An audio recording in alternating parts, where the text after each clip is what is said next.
Tumayo ka sa tukso at kasamaan.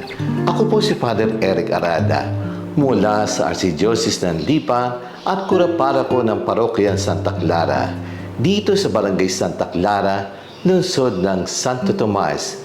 Ngayon po ang unang linggo ng Kwaresma.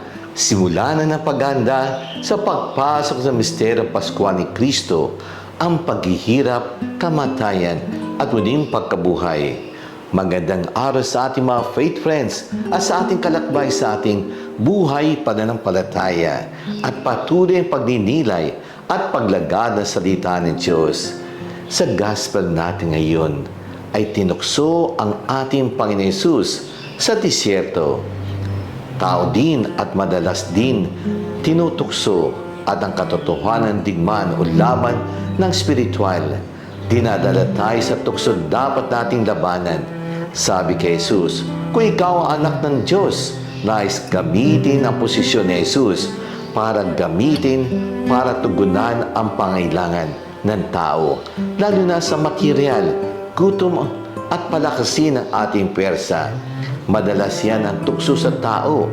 Gamitin ang katatayuan natin, posisyon, pangalan, para samantalin at abusuhin at magkaroon ng pribileyo at benepisyo na makakamtan.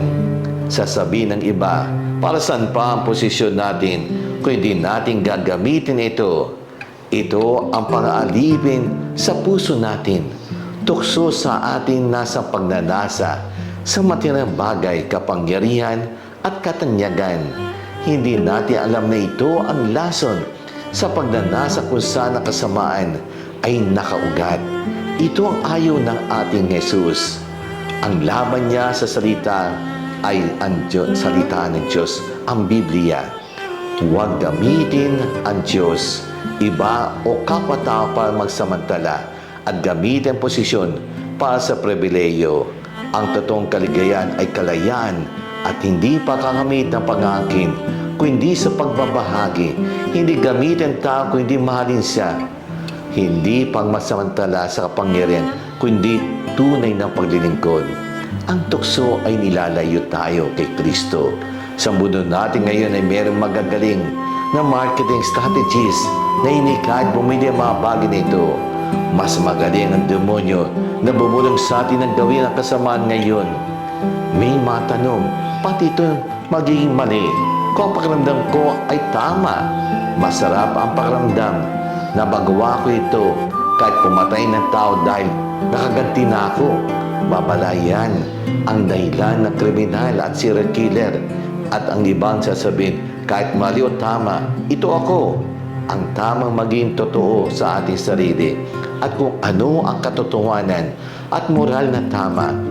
Mayroong kasabihan, what happens in Vegas, stay in Vegas. Ang pagdaray sa buhay na pag-aasawi hindi kailanman sa lugar kundi sa buong buhay natin.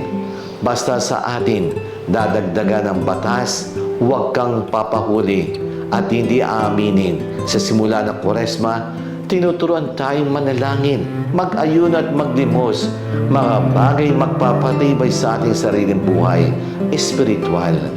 Ang mundo natin ngayon ay spoiled ang sarili, bigay gusto, enjoy life. Matuto tayong magpigil sa sarili, magdisiplina, hindi lang physical kundi emotional, spiritual. Sa 40 araw tayong magsimula sa pagmamahal natin kay Kristo. Let us pray. Lord Jesus, before Holy Cross, I humbly kneel, burdened by the weight of the temptation that pulls at my heart. Your sacrifice on this wood reminds me of your love and strength. I plead for your grace to resist the evil that surrounds me. Grant me the courage to choose your path, to stand firm against temptation, and find the power to overcome in your name. Amen.